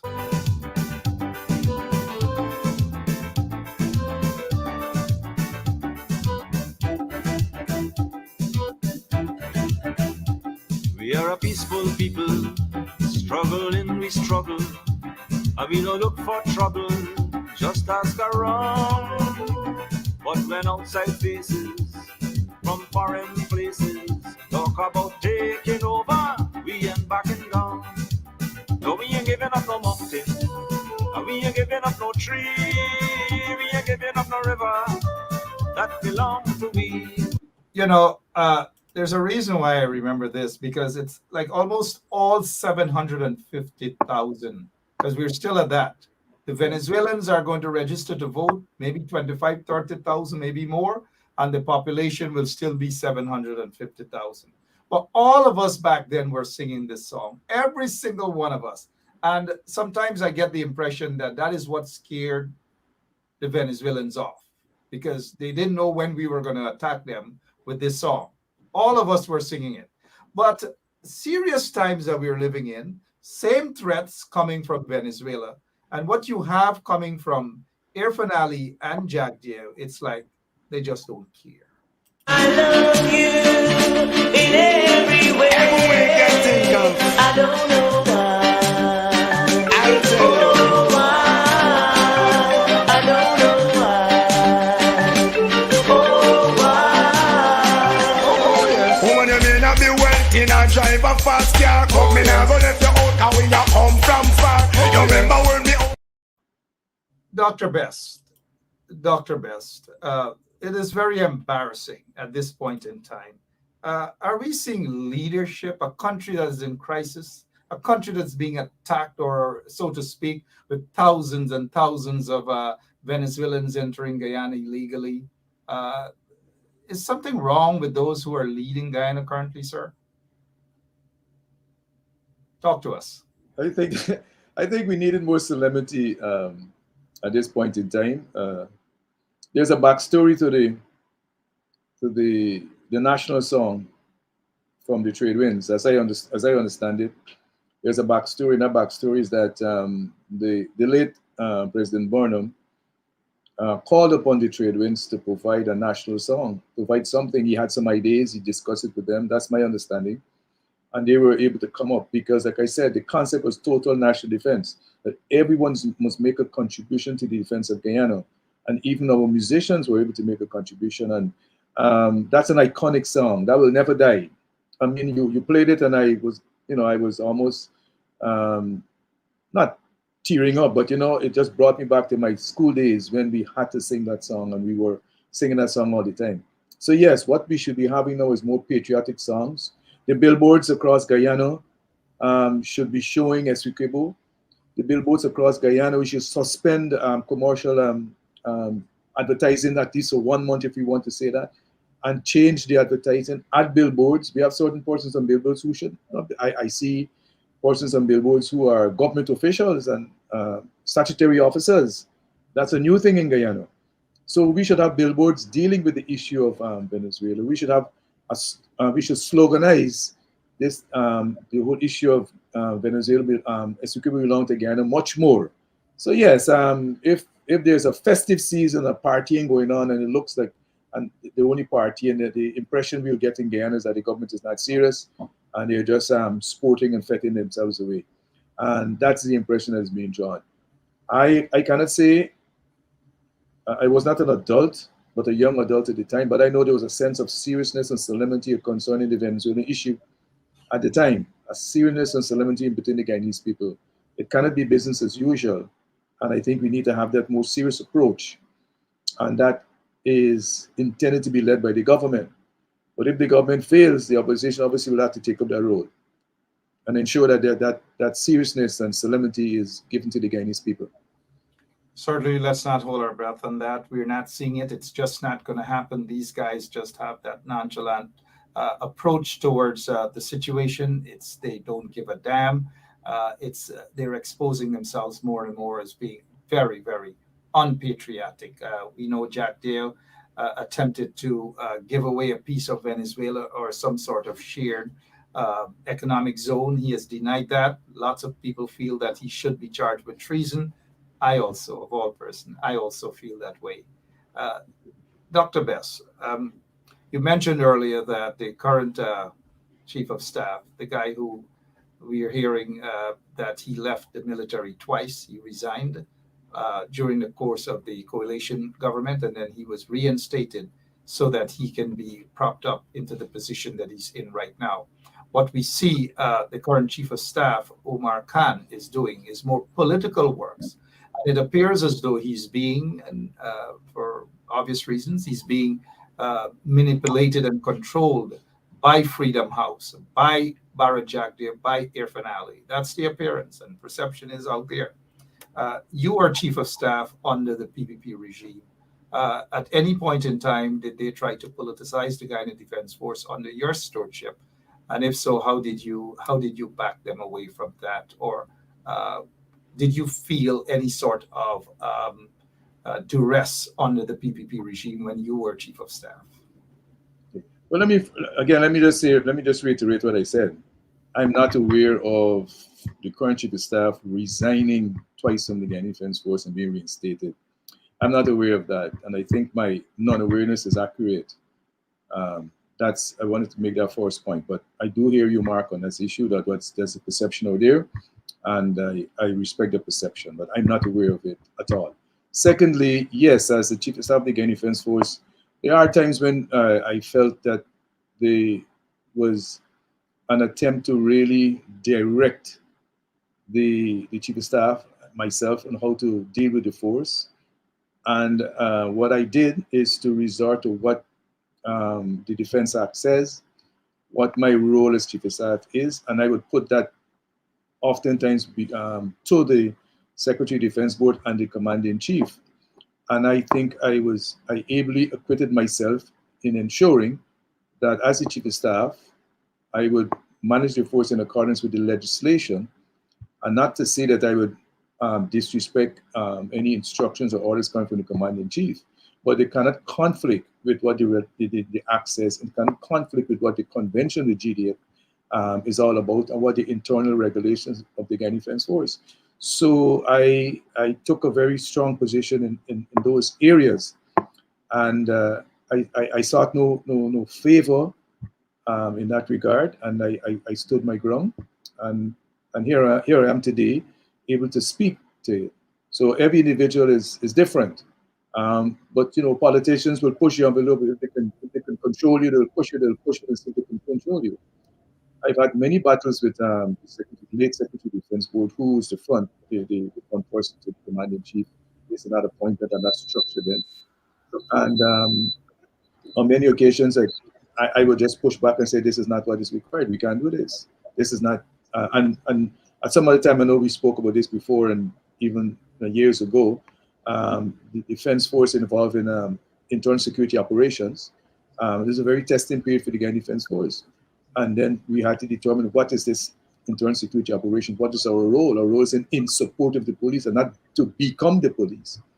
We had the option, I recall that what was put to be at some point in time, we talked about powers of arrest for the military, because Jamaica had it. And we had a healthy discussion and then a testy discussion on it. And I and my officers felt that it would do more damage to the Guyana Defense Force to give GDF soldiers powers of arrest in internal security. And we won that battle. It never went into legislation because they were looking at the Jamaica model. But in the context of Guyana, it'd be very, very dangerous. The soldier could arrest a person because he had power of arrest. It was an overreach, but the government had raised it and thought it was good for internal security.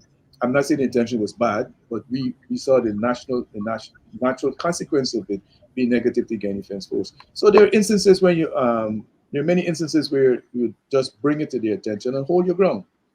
And hold your ground because it's a force, it's a professional organization. Once you hold your ground, because you train in that area, the government of the day would respect and accept that. So I dealt with it from the point of view of one, there's a Defense Act that guides my action. Two, there's a commitment to meet or uphold the Constitution of Guyana. Three, I have a duty to obey orders coming from the Commander in Chief. That's in our attestation. But at the same time, none of it must conflict with the superior law, which is the Constitution, and then the legislation that is there. And I was very mindful of that. And that's how I acquitted myself. So there are instruments available to the Chief of Staff, which I'm sure he will use. I don't want to get too much into what the Chief of Staff is doing. Like I said earlier, I have a big confidence in him. And maybe this is, at this point in time, he himself is looking at what comments are being made publicly about him being in these public spaces and not looking quite the role that he ought to be playing as Chief of Staff. I'm sure there's a concern that he will address himself. That is my view. And if there's some professional affinity here, then it's part of the network of being all of us being officers, and then you tend to support your Chief of Staff, then support other Chiefs of Staff. The presumption is that there's goodwill and good intention in the entire Ghanaian Defense Force in relation to this territorial defense. That is my presumption, and not bad will. 23 minutes after 9 as we prepare to wind up. Thank you so much for Let me make a point, though, Mark. I missed the point. I wanted to say that, and this is on the international front, the international diplomatic front. One gets the sense from the statements that are being made that it seems to be a subtle suggestion from some statements that Guyana should consider bilateral talks with Venezuela. And I sense that in some of the statements from CARICOM, which is very troubling. I know the US ambassador to the OAS said clearly that it could be general, it could be within the context of ICJ and or bilateral talks. He mentioned that. That's the US ambassador to the OAS. But some of the utterances that came from the CARICOM heads, one gets the sense that they're prepared for Guyana to enter into bilateral relations with Venezuela on the Guyana border issue. But that is a no-no. That is a no-no, because if you go back to the Geneva Agreement and you look at the agreement, if you look at the Geneva Agreement and you look at the issue from which it sprung, you'll see there's a disconnect. Because the 1899 arbitration award was a full and final settlement of the Guyana land boundary. The Geneva Agreement was a cooling off period. It was our gift from the British and the Americans at the time of independence. So what the Geneva Agreement says, and this cooling off period, changed the narrative over the decades from the finality of the 1899 arbitral award to a negotiation process, a good officer process, a discussion process, a dialogue process. And Venezuela is using that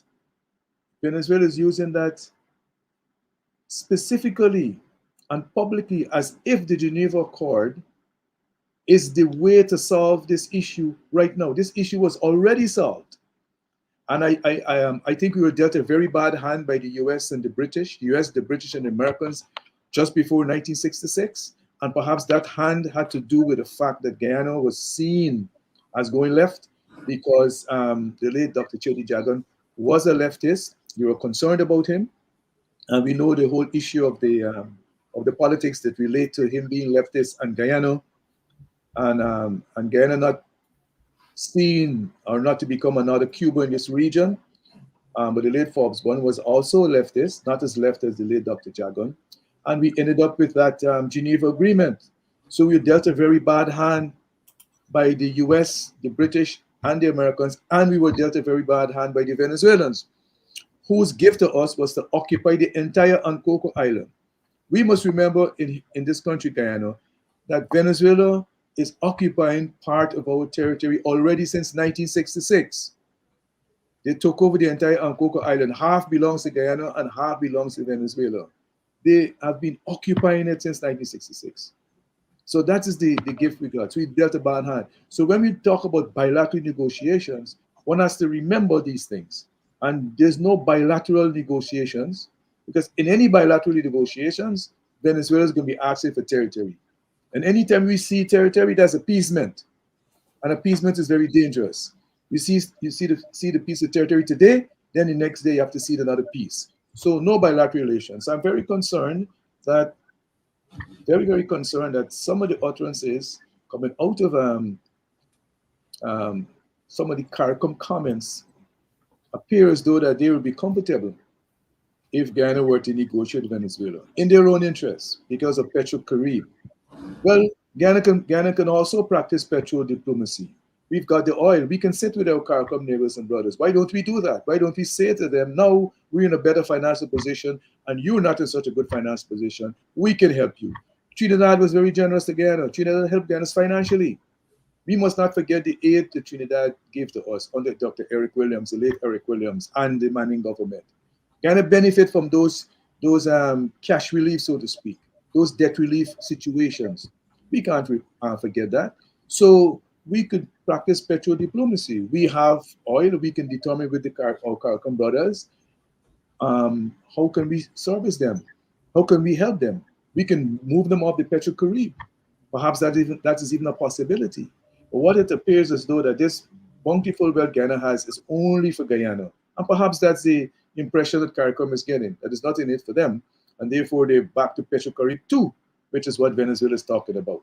So here we have a country that is threatening to annex part of a country and at the same time offering Caribbean nations a Petro-Carib too, which is low interest loans, low interest financing and petrol, and they feel they're stuck in this thing.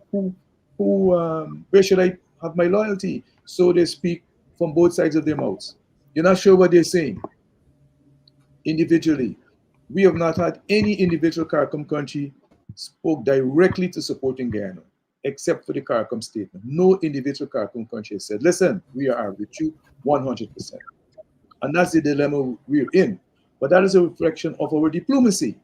What diplomacy have we been practicing over the last 2.5 years since this government came into office? We're not sure what's the diplomacy. We don't know what diplomacy it is, because if we had a good diplomatic, economic or political diplomacy within CARICOM and within the rest of the region, we may not be so alone in this crisis at the moment. Yes, we're getting statements, but we're not getting any individual commitment from anyone. And that's a reflection of the poor governance of this administration. It is a reflection of the poor governance of this administration, that they cannot call on any country individually to speak directly on the issue of what is happening again. Yet, but we have general statements that are being made by the OAS, CARICOM, and the Commonwealth. Yes, they're general. But is it that they prefer to see a bilateral relations as opposed to the ICJ outcome? We're not certain, because nobody's saying that with any specific definitiveness. But we do not support, I do not support any bilateral discussions with Venezuela, because that takes away from the root of the problem. The issue before the ICJ is the validity of the 1899 award. If, for some reason, the ICJ does not rule in our favor, even though the general view by all the commentators and the legal luminaries involved in the case is that Guyana's case is so strong, it's almost impossible for them to rule against us. But if perchance they were to rule against Guyana, it doesn't change the border. All it will say that the 1899 arbitral award is not valid. We still have to go back and negotiate a border. The border remains as it is. It's not going to change until it is renegotiated as to what is the border. So we may very well go back and renegotiate the same border. So we have to understand that. So what is before the ICJ is the validity of the 1899 award. What Mr. Maduro has put in the public domain is the bilateral negotiations to settle the issue. At no point in time was there to be any bilateral negotiations to settle this issue. No point in time.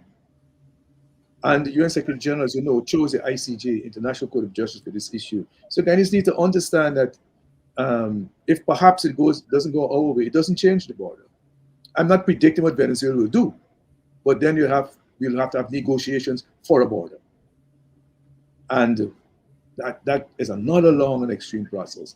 I myself doubt it will get that far, but I think I should share with my Guyanese brothers and sisters, in case it goes in that direction, what is it they're likely to come? The borders will not, they're not there to deal with the border. They're there to deal with the validity of their award and not the actual border. And Venezuela wants the dialogue to be and negotiations on fixing the border. The border is already fixed in the 1899 arbitration award. And that is the difference between the Venezuelan approach and the Guyanese approach. And we have to educate our people as to what is our approach. The validity of the award is the only thing before the ICJ. That's the main thing. Venezuela is direct bilateral relations to settle the boundary. The boundary has been settled already in 1899. So there's a big difference there because the two positions the Venezuelans have taken. Our national patrimony is in the hands of all of us in Guyana. The lead agency for the national patrimony for Guyana right now is the current government. They were sworn to defend that. When you go as a cabinet minister, you're swearing to defend all of that. That's the implication that you put Guyana first. If not, you're unpatriotic. That is the inference you put the country first. If not, you're unpatriotic. That is your job. That is your sacred duty. And as we said earlier on implication and directly, that is not coming out at all. That is not what we're seeing in Guyana. We're not seeing the statesmanship. We're not seeing the diplomacy. We're not seeing the effort. We're not even seeing the foreign minister in the capitals. I don't even know where's the foreign minister right now. We're not seeing it.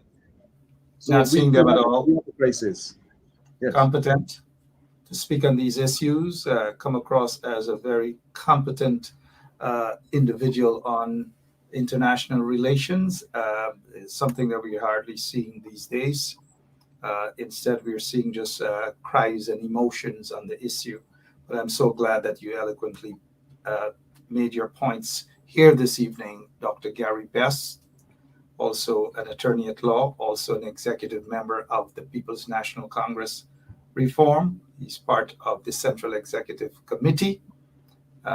Again, I wish to reiterate that we are hoping that someday that we'll see a strong bunch at the opposition press conference talking about these issues and more.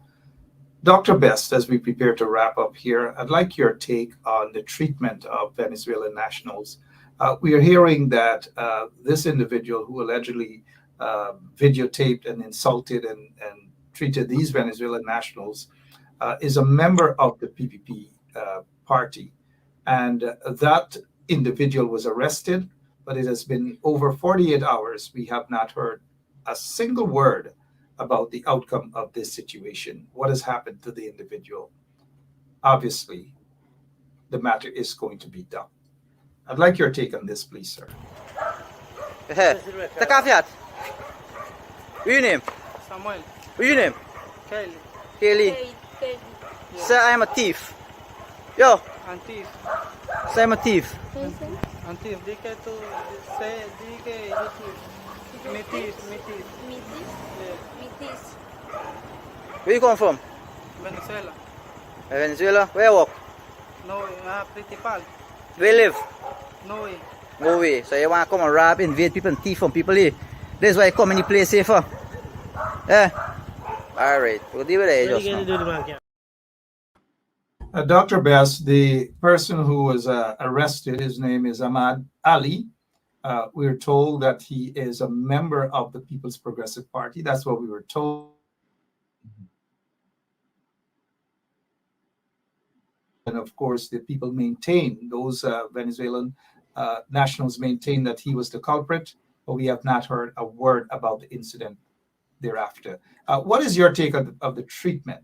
Forget about the fact that it's a PPP guy who did it, but the treatment of these Venezuelan nationals. Well, Marcus, it is reprehensible. First, it is reprehensible, and that's not who we are. That treatment is reprehensible. It has to be condemned in every way possible, it has to be condemned.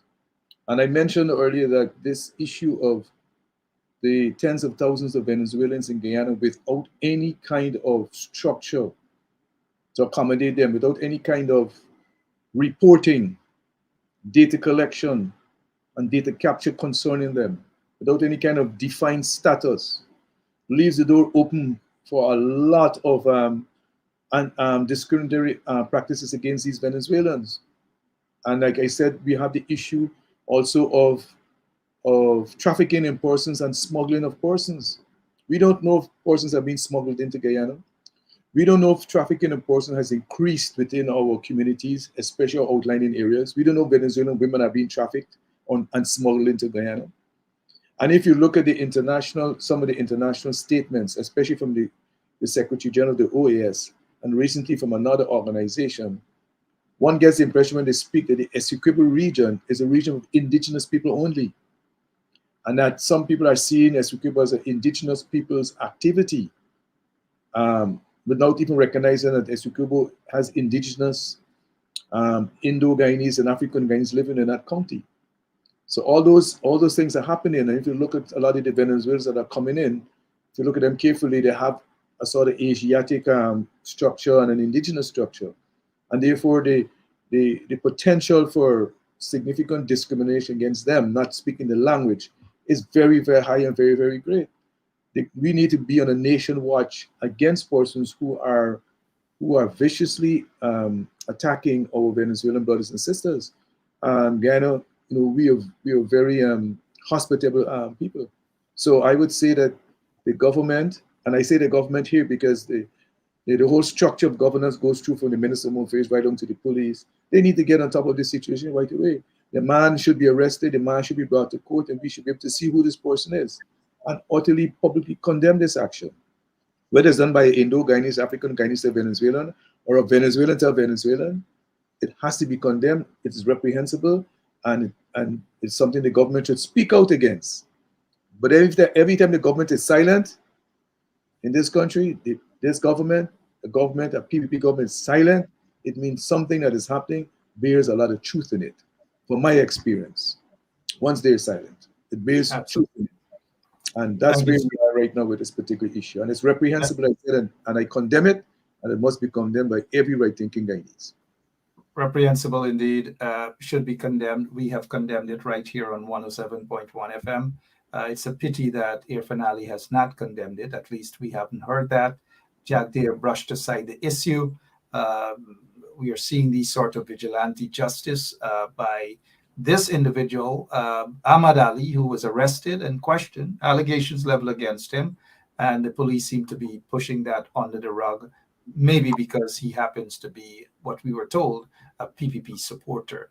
We're seeing the increase of police brutality as well. Even earlier today, an individual who is said to be a known suspect, mind you, was brutally gunned down by members of the Guyana police force under questionable circumstances. But we will get to that maybe in a program tomorrow or on Monday. We'll address that particular issue. But before we go, Dr. Gary Best, I want you to touch on the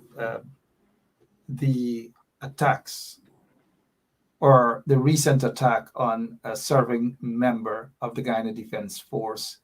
It is not well. That soldier was attacked with his uniform on. I'd like for you to address that issue before we get to your closing remarks, please. Well, Mark, there isn't much I can say in it. I saw the video of this soldier, and I mean, it was not a good moment for me to see a serving. Let me put it this way: a member of the Guyana Defense Force or a person in Guyana Defense Force uniform being attacked and humiliated by another person. I understand from the clip that the soldier was AWOL, absent without leave. And I'm still concerned with the fact that he's in uniform. And if he's absent without leave for such a long period of time, how is it he's in uniform? So I'm concerned as to how old is the video. I'm not sure about it. But just from the image that was shown on national television and shown on social media, it doesn't speak well and augur well for the Guiana Defense Force. I expect the Guiana Force would have done some investigation, and the findings of that investigation should be made public to re-inspire confidence in the Guyanese people that the Guiana Defense Force stands for good order and discipline, and they have met with this, they've dealt with this situation in a professional manner. But it does throw a significant scar on the Guiana Defense Force. I heard he was AWOL at the time, but if he was absent without leave at the time, my question would be, how come he's so well dressed in his uniform? So there are still some unknowns for me where that is concerned. But from the visual that I saw, it was not a good moment at all for the Guiana Defense Force. Not at all.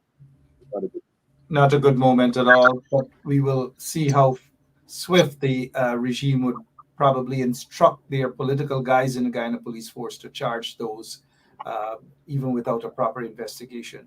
But we're not seeing that swiftness with that individual, Ahmad Ali, who is accused, mind you, of assaulting those Venezuelan nationals.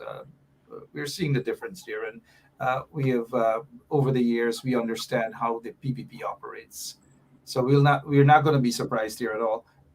Dr. Gary Best, can you address, in your capacity as former chief of staff of the Guyana Defense Force, probably leave the soldiers, servant member of the Guyana Police Force, members of the Guyana, Defense Force at this point in time, as they are enduring this sort of daily threats coming from Venezuela, especially those who are at the border right now, our Coast Guard, those who are protecting us.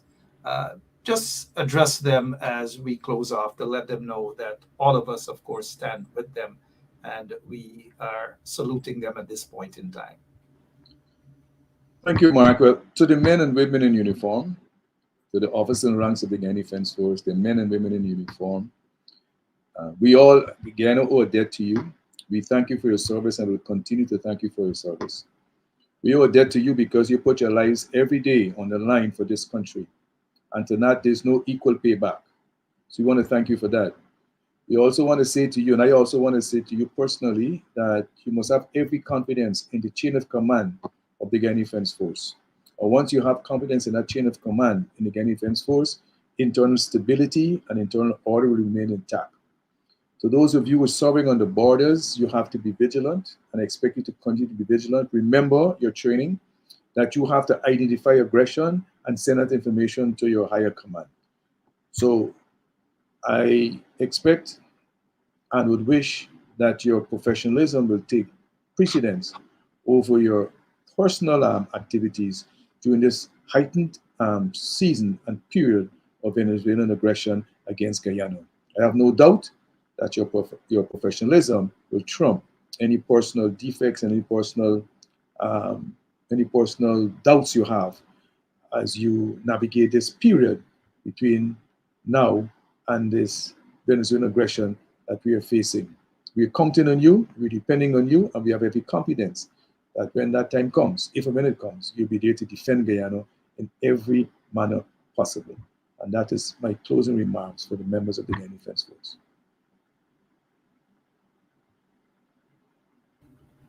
Yep, the usual blackout outage here in Guyana. It's on the increase.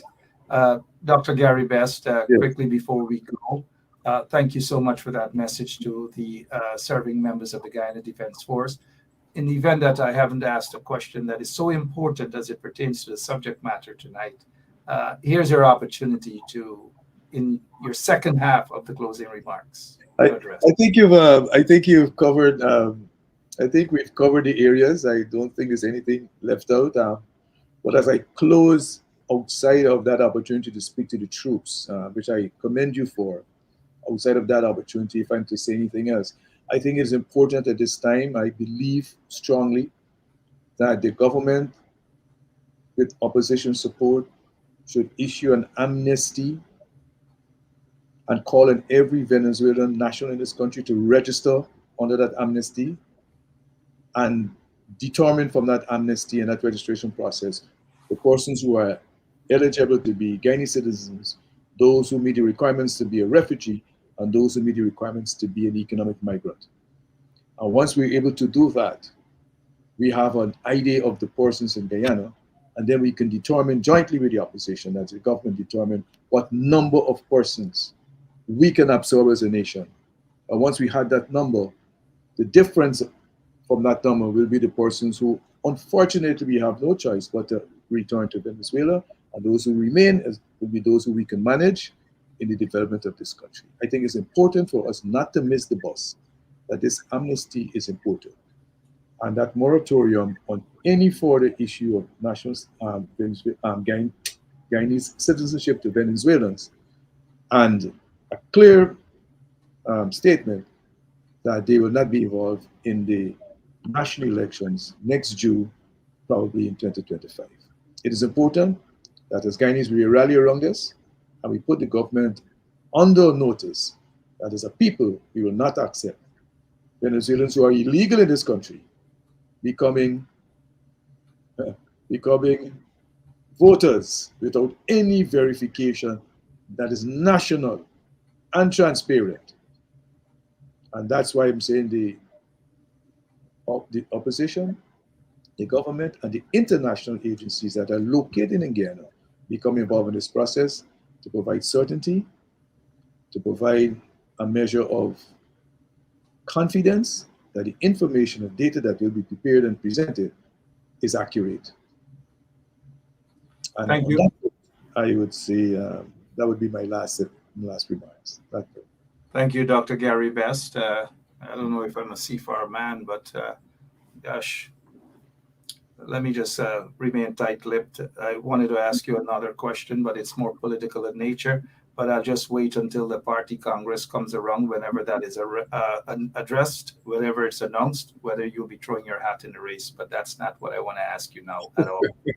Trust me, believe you me, I don't want to ask you that question. Thank you so much, Dr. Gary Best. But let's, before we leave, go to the West Indies, the University of the West Indies. Here you are.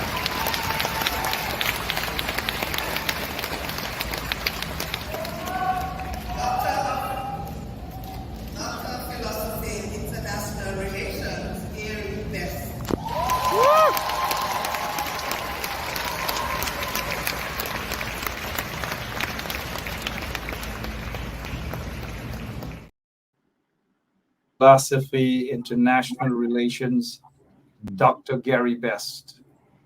Bona fide doctor, bona fide PhD, bona fide diversity. Congratulations again, sir.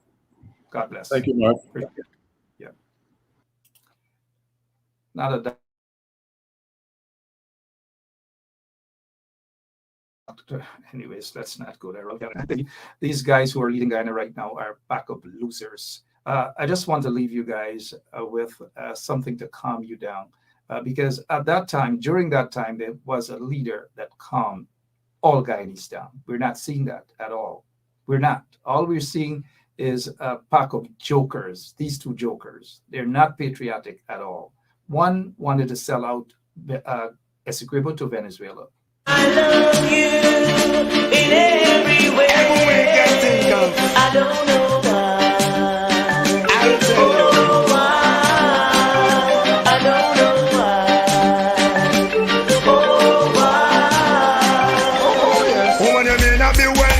Drive a fast car, come me now go left you out, how we you come from far. You remember when me only have one arrow shirt and you muddle with me in your tight up skirt. Muddle with me in your tight tops. That's diplomacy. That's how they are being patriotic. And then this other one, Barra Jack, look at him wanting to sell out a piece of Essequibo, a piece of Guyana to the Venezuelans. Shame on this guy. And plus, there is some secret tape with this guy negotiating some settlement with Essequibo and the Venezuelans. Shame guy. You could probably, on the maritime area, give Venezuela a channel out to the sea. So you make a slight concession in the maritime area. A slight concession. This traitor should be charged with treason. Shame on Jack Dale. Nothing like this here as I leave you tonight, right? Thank you all for tuning in. I really do appreciate it. And thanks to Dr. Gary Best.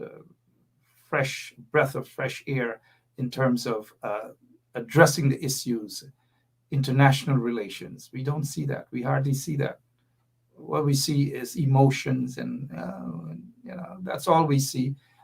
Empty-headed approach. But tonight, it is important that we have that issue in terms of the Venezuela-Guyana border issue from an international relations perspective. Authentic individual, one with a brain that addressed the issue. Thanks to Dr. Gary Best, and thanks to all of you who tuned in this evening. We really do appreciate it. See you back soon, right here on 107.1 FM. But just don't go anywhere. Listen to what a real leader sounds like.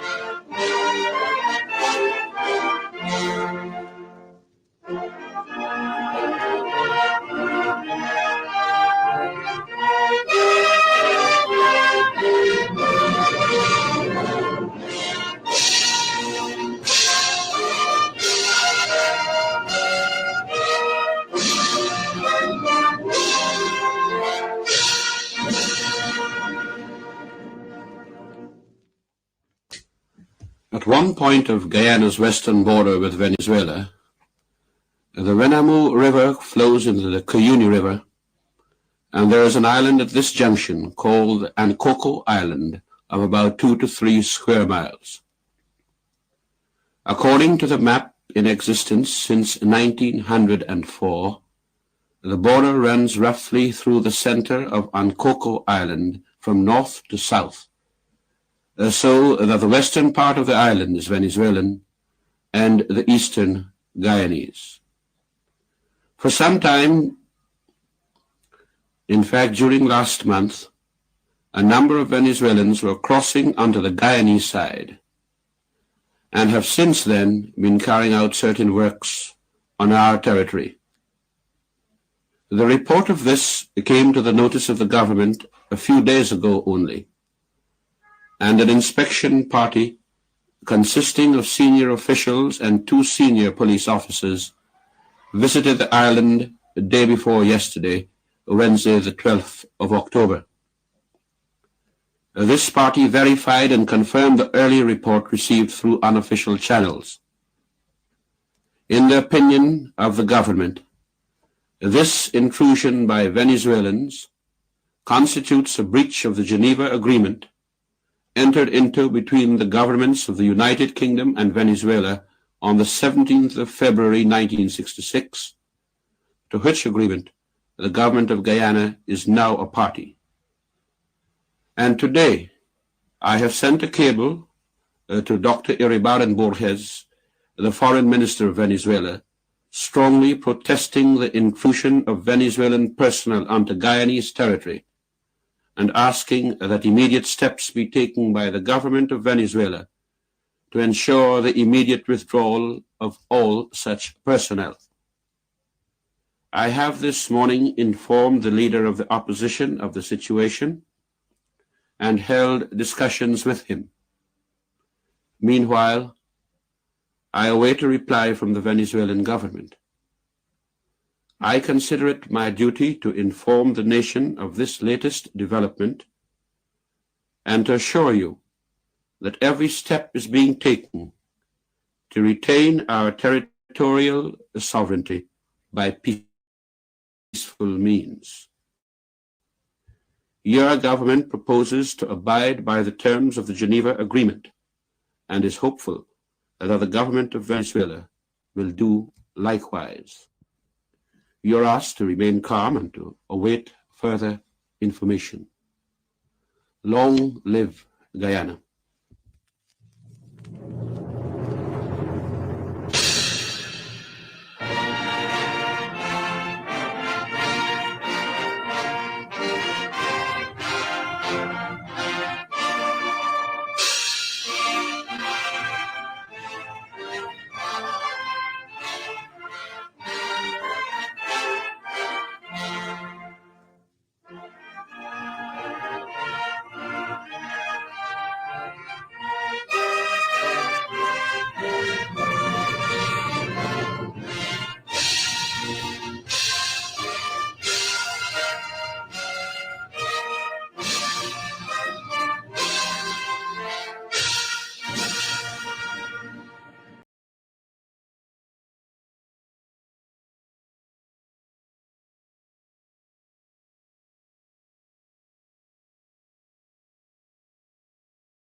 We are a peaceful people, struggling we struggle, and we don't look for trouble, just ask around.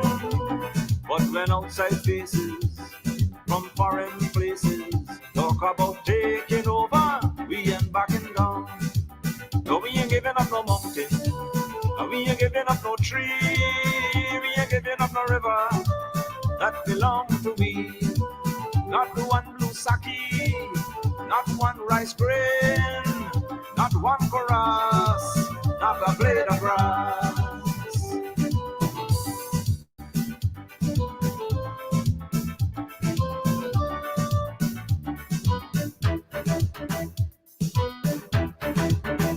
This land is our land now, we're gonna make it somehow. We will bend like a bow, but never break. Our fathers came here, and they lived and died here, and we are moving from here, make no mistake. No, we ain't giving up no mountain, and we ain't giving up no tree, we ain't giving up no river that belong to we. Not one blue sake, not one rice grain, not one chorus, not a blade of grass.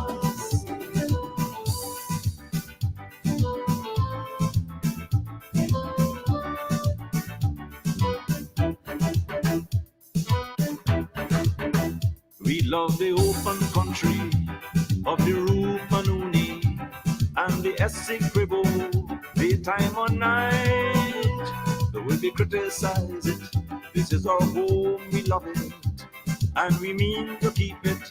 We have that right. No, we ain't giving up no mountain, and we ain't giving up no tree, we ain't giving up no river that belong to we. Not one blue sake, not one rice grain, not one chorus, not a blade of grass, not one golden apple, not one jamon, not a drop of water from the pond.